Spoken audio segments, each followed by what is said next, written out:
O que para Jesus é negar a si mesmo? Negar a si mesmo em Cristo é negar o self artificial, o eu que não sou eu.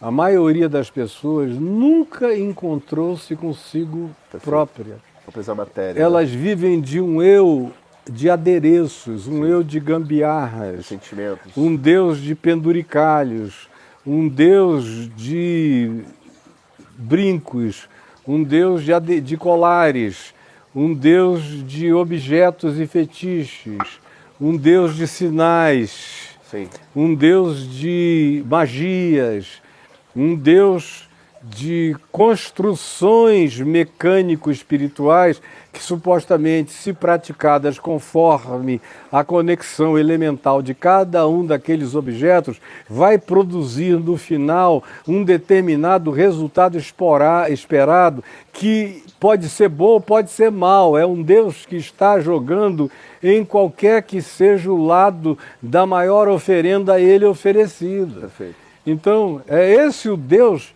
que, na maioria das vezes, nos povos todos, inclusive no cristianismo, tem supremacia e anúncio. E é o Deus do eu próprio, né? E ele é. Então, esse eu, negar-se a si Sim. mesmo de Jesus, é a negação disso. Sim. É você admitir que você conseguiu chegar até agora sem se encontrar. Então, o que Jesus quer é que eu abra mão de tudo aquilo que é o meu eu ilusivo, que tem a ver com absorção de honras. Perfeito. Não tem nada mais idiótico do que amor à honra, pessoal. É feito Amor de de trocas. amor à reputação, Sim, amor à imagem, Sim. amor ao fato de que eu tenho um nome a zelar, amor de imagens a serem apresentadas, um baile de máscaras. A gente tem um eu que não passa de um disfarce, de um mascaramento num baile de máscaras. E não são pessoas hipócritas, não. Basta você ser alienado que você fica assim. Então, quando Jesus manda você negar a si mesmo, ele está chamando você para a sua essência mais profunda.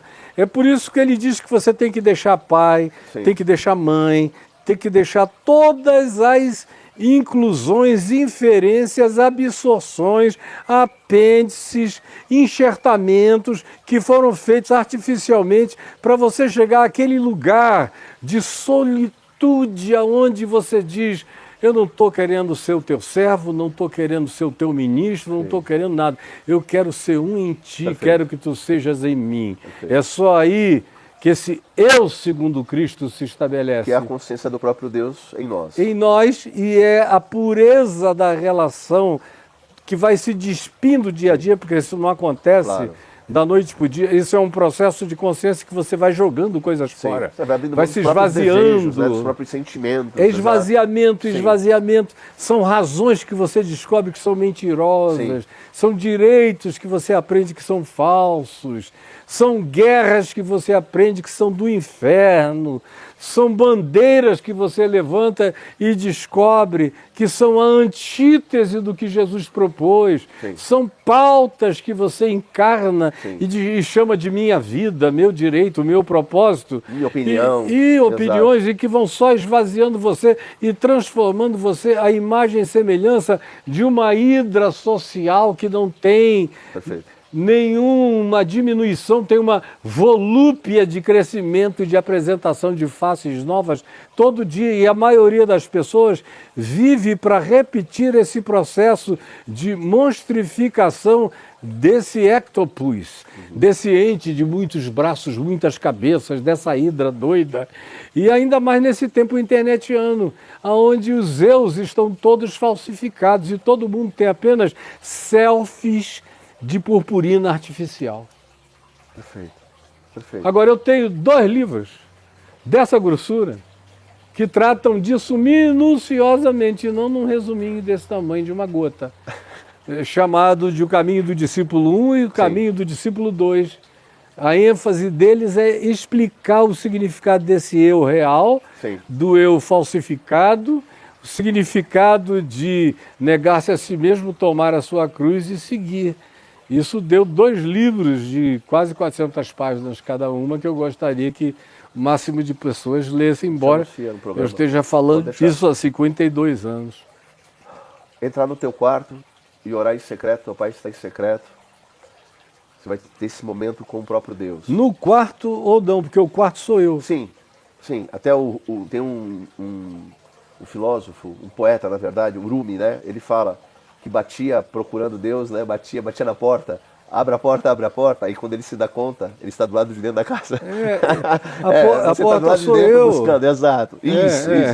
Os orientais buscam Se alguém muito, abrir a porta, eu entrarei. Os orientais buscam muito através de meditação, por exemplo.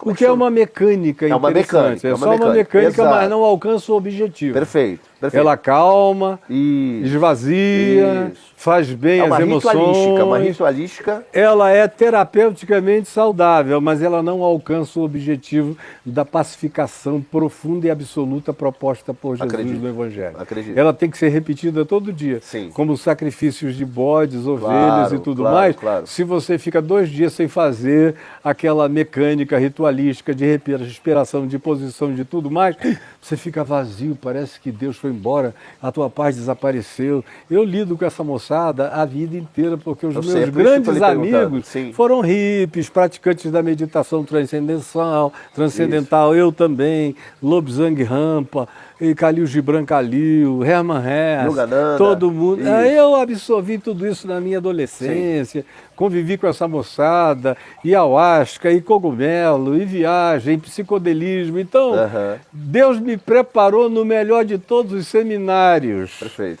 Do ponto de vista da subjetividade, para eu logo entender o que era e o que não era. Então, tem muitos anos que eu sei. E onde entra a conexão para que seja algo de Deus, no sentido de Jesus, de fato? Por exemplo, basta você que gosta de seguir o processo, eu não acho ele ruim. É porque é interessante, o que eu vi que eu achei interessante é o seguinte, o Yogananda fala isso. Assim, cara, repara, os templos hoje, a pessoa não consegue ficar num lugar em silêncio por 30 minutos. Eles têm que entregar algum movimento para entreter a mente da pessoa. Olha que 30 já é um espaçamento extraordinariamente longo. Não é verdade? E aí eu fico pensando, quando eu li isso, eu falei, cara, é verdade, né? A nossa mente está tão agitada e a gente não consegue só ficar quieto com Deus. Nem para ouvir Deus. A gente quer falar só, não quer nem ouvir. Mas onde é que esse processo ele pode ser positivo e se encontra nesse secreto, cara? Se você primeiro tem que sair do sagrado. Certo. Porque o sagrado é um carrossel. Perfeito. É um carrossel de loucura. Uma montanha russa. E... O sagrado é Disneylândia religiosa. Você vai ali para cair de 10 andares e ficar excitadinho. É só excitamento. Isso. Então, enquanto você for um cara de relação de Deus no sagrado, você vai viver essa frustração de todo dia ter que fazer essa renovação em qualquer perspectiva. Seja lá qual for, sim. Qual for, inclusive da meditação. Perfeito. A meditação é boa. Eu tenho amigos que praticaram meditação a vida inteira, amigos indianos. Isso, eu estou lhe falando porque eu sou falando cristãos, eu acho interessante. Que foram meus amigos de quarto, como era o caso do meu amigo Sam Kamalason, que a gente acordava às 4 horas da manhã, viajava pelo mundo afora e pregando o dia inteiro, 4 da manhã a gente acordava. Aí tinha o silêncio de nós dois. Eu também comecei a vida com jejuns e oração durante 10 anos. Com meu pai, ia para a floresta. Sim. E a gente não conversava. 3, 4 dias de silêncio total. De escutatória absoluta. Nenhuma preocupação de falar. Aprender a orar em silêncio. Saber que o vosso Pai Celeste sabe. Essa paz, né?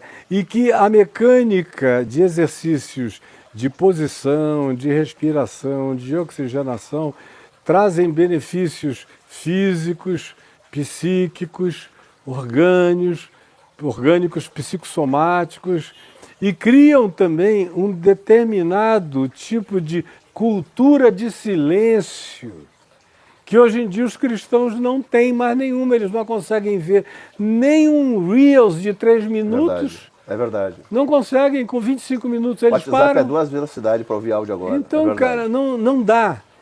O cristão perdeu a chance de aprender a orar.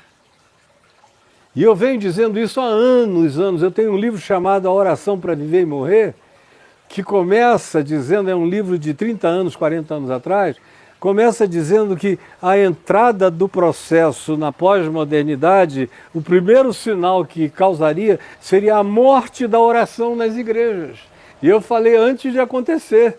Depois eu só fui vendo a oração morrer e ela virar apenas uma discursividade que demanda a obrigatoriedade de Deus de realizar as compulsões dos meus caprichos segundo a minha vontade e segundo o meu eros, segundo as minhas pulsões mais carnais, animais e mamíferas e de posse possível. Então sou eu dizendo para Deus o que Deus tem que fazer a meu respeito. E quando eu falo, só ganha também ênfase se tiver uma multidão para ouvir. Porque se você falar em silêncio só para você e Deus, Deus não ouve nada. Deus não vê nada, Deus não sabe nada. Os cristãos caíram no ambiente de um Deus cego, surdo, mudo e insensível. Para a maioria está separado. A maioria... Eles servem o Deus da igreja. Exato. Deus habita aquela casinha. Se gritar para o teto, Deus ouve. Mas se você se ajoelhar quebrantado no seu quarto, vai ficar faltando a validade do pastor que diz, eu ouvi, o Senhor seja contigo. Isso quando ele não é tão mal assim. É porque eu acho que a grande sacada, que é o grande salto, é essa compreensão de ser um com Deus. Uhum. Aí quando isso acontece, não interessa a ninguém. Exato. Porque você passa a poder ir independência, para o mundo inteiro cheio do Espírito Santo. Você é livre. E aí a tua catedral é tudo, e é em todo lugar. Em todas as pessoas. Em todas as pessoas, em todos os encontros. O corpo de Cristo vira o encontro com todo mundo que ama na humanidade. Exato. Quando é que o cristianismo vai conseguir aceitar esse conceito? Que o corpo de Cristo não está, graças a Deus, aleluia, louvado seja o Senhor, limitado ao cristianismo. Perfeito. E que ele é composto de todos os seres humanos, até de ateus. Com certeza. Que são capazes de pensar o bem, realizar o bem, desejar o bem, praticar o bem, operar para o bem, advogar pro bônus, socorrer o necessitado, ajudar financeiramente, seja ele quem for. O Evangelho, o pessoal não entende isso até hoje. Não é sobre o quê. O Evangelho é sobre como. Se o Evangelho fosse sobre o quê, o herói de Jesus seria Gamaliel, seria Hillel, Nicodemos. seria Shammai. Nicodemos ainda diz, tu és mestre em Israel, não compreende essas coisas. É uma aparência boa. Mas eles tinham, supostamente, a presunção do o quê? Sim. Doutrina, sapiência judaica e tudo mais. Etc. Sim. Agora, o herói de Jesus no Evangelho é o samaritano herege, Exato. sem doutrina nenhuma, que tinha até algumas pré-compreensões lá dos samaritanos que não passariam no crivo do cristianismo. Mas Jesus não estabeleceu nunca crivo nenhum para isso, ele só queria saber o que você faz com a vida que você tem. Exato. E é o que ele diz para o cara, quem é o próximo do homem que caiu na mão dos malfeitores? É o sacerdote? É o levita? Cheios do o quê? De conteúdos. Sim. Aí diz, eu suponho que aquele que usou de misericórdia para com ele. Ele disse, então vai e faz o mesmo. Não é aprende o mesmo, discurso mesmo, é o então, fazer. Caio. Esse é o corpo de Cristo. É feito de gente que estende os braços de Jesus para o todo da existência. Mas esse seu discurso, que você acabou de dizer, e eu acredito piamente nisso, está na Bíblia. É, tá claro que está. Não, e está claro, claro. Mas ele não é pregado. Não é porque a igreja é do cristianismo, ela não é de Jesus. Para a igreja pregar isso, ela tinha que ser de Jesus. Mas Paulo pregava isso. Eu sei, mas vem cá, Caio. Não seria natural esse movimento da igreja entender? Porque a religião, ela é como um estágio de uma criança em desenvolvimento. Ela tem que ficar para trás. E depois dessa evolução, é tudo isso que você acabou de dizer, que essa independência, essa liberdade em ser. Mas ser olha, como Cristo. eu pessoalmente vai fazer 53 anos que estou pregando isso. A minha tese de ordenação há 50 anos atrás foi sobre isto, que foi o que meu pai disse, guarda 50 anos. Entendi. Porque eles não vão entender isso de jeito nenhum, nem os mais abertos, sábios e desenvolvidos. Porque na própria apresentação da minha tese, eles ficaram 3 dias discutindo e eram alguns pastores extremamente cultos, teológico e filosoficamente, mas o teto baixo. E meu pai, que se converteu para além de tudo isso e deles também, falou, filho, espera, porque eles não estão preparados. Só que 50 e tantos anos depois, eles estão piorados. Naquele tempo havia mais chance do que tem agora. Então, conclusão, há 30 anos eu concluí a respeito dessa irrecuperabilidade do processo. E eu era presidente da Associação Evangélica Brasileira e decidi que se eu tenho vida, enquanto eu tiver vida e saúde, eu vou pregar conforme o profeta Isaías diz e Paulo afirma, fui achado por aqueles que não procuravam por mim. Perfeito, perfeito. Então, eu vou para esses. Esses lógico. entendem assim, ó. Claro, claro. O cara chega ateu, eu explico um pouquinho, uau, se eu soubesse que era isso, eu estava nessa o tempo todo. Agora, para onde é que eu vou? Digo, o problema é esse, você vai ter que viver isso em si mesmo. Exato. E aprendendo o evangelho. E aí ensina isso para tua mulher, para os teus filhos, para os teus amigos, para os outros. Porque se você cair na caixa institucional, você vai cair dentro de um triturador de lixo. E depois o teu destino é o lixão na montanha lá e ninguém vai nem te achar, porque você vai ficar irreconhecível. Então, é difícil, meu amigo, manter esperança em relação ao que se designou como sendo igreja evangélica, porque ela é a negação do nome que ela carrega. A palavra evangélico só aparece uma vez no Novo Testamento em Filipenses, quando Paulo diz, lutando juntos pela fé evangélica, é uma única expressão. Por quê?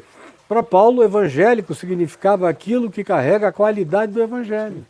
Então ele está dizendo não percam a qualidade do evangelho, lutem pela manutenção da essência do evangelho de Jesus em vocês. Aí o evangelho virou evangélico e os evangélicos viraram anti-evangelho. De modo que Jesus não poderia ter lugar praticamente em nenhuma igreja evangélica. Mas não é porque não tem o DNA de Cristo no cristianismo. Mas não é porque a igreja parou de reformar? Lembra? Reformar é sempre reformando. Mas ela, quando que ela se reformou? Desde a reforma. Eu sei, eu entendo. Ela só reforma para trás. Eu entendo o que você está falando, eu entendo. Não vai se reformar para frente. Além do que, é um pecado querer fazer reforma. Porque Jesus diz, ninguém faz reforma. Quem quiser me servir, saiba, ninguém põe pano novo e veste velho. Isso é reforma. Exato, eu entendo o que você está falando. Ninguém põe vinho novo em odres velhos. É porque... Lutero era bem intencionado, mas ele só conseguiu fazer uma dieta. Ele emagreceu o catolicismo, mas continuou tudo igual. E aí surgiram novos ídolos. A gente sabe Os pastores são os mesmos sacerdotes, exato. Os concílios decidem os títulos. Os mesmos dogmas, continua tudo igual. Mas Jesus, como chave hermenêutica, é a única coisa, de verdade, que faz sentido. Sobre qualquer outra coisa que pode ser dita. Você não tem como usar a Bíblia. Joga a Bíblia fora, a menos que você a leia tendo Jesus como chave hermenêutica, senão ela é a mãe de todas as confusões. Aí eu tive com o Fábio Sabino no programa, em 2 ocasiões. Ele é um rapaz muito confuso. Eu peguei ele nesse ponto, eu falei, Fábio, não adianta tu querer ler Paulo sobre uma ótica que tu quer ler. Vamos ler Paulo sobre a ótica do Paulo, mas olhando... Porra. E Paulo não é Jesus. Exato. Foi o que eu falei pra Paulo ele. É um irmão. É óbvio, limitado. Disse 90% de coisas maravilhosas e cometeu alguns erros circunstanciais. Até porque vinha de uma religião, tinha que estruturar aquele negócio. O problema do Sabino é que ele é um ser traumatizadíssimo com a Assembleia de Deus e com a religião. E é um cara legal, hein? Nunca tratou do trauma dele. Está se fazendo mal enquanto isso e fica falando as piores bobagens homéricas do mundo em nome de saber um pouco de hebraico. E aí parece que sabendo um pouco de hebraico ele pode falar todas as loucuras porque os leigos não entendem o hebraísmo dele, aí o que quer que ele diga para alguns passa a ser verdade, mas para mim é uma loucura totalmente Eu concordo, isso é inconcebível. absurdo. Mas ele é um- Embora ele seja um ser humano legal. Não, e ele é um cara legal, cara. Ele é um cara legal. Mas Ele é confuso, legal, como você. mas tá Por quê? todo perdido. Por quê? Porque quer interpretar do jeito dele. Eu ainda falei pra ele, falei, Fábio, tava no programa com ele, falei, Fábio, pelo amor de Deus, cara. Pega um cara crítico pra caramba, o Bar Ferfman, né? Lá. Falei, cara, pega. Ele falou, perdoa 70 vezes 7, ama teu próximo como a ti mesmo. São palavras de Jesus, irrefutáveis, é de Jesus. Isso não basta, meu velho. Isso não basta. O que tu faz além disso? Isso não é, Na não realidade, é eles necessário, cara. ficaram com ódio de igreja, de Exato. denominação e tudo, e transferiram tudo isso para o Evangelho. Acharam que era uma obrigação Colocou deles tudo no mesmo pacote, desconstruir exato. o Evangelho de Jesus. Exatamente isso. E aí eles estão pecando contra a verdade da graça de Deus. Por mais que sejam pessoas legais, mas estão fazendo com que o trauma deles seja o determinante do eu deles. Voltando àquele tema, é um eu que absorveu Sim. todo um pós-traumático que acabou se transformando na caracterização do eu que ele manifesta ao mundo. Perfeito, perfeito. É só uma resposta É. que está dentro dele. Ele está entregando o que tem, né? É reativo o tempo todo, não tem proposta.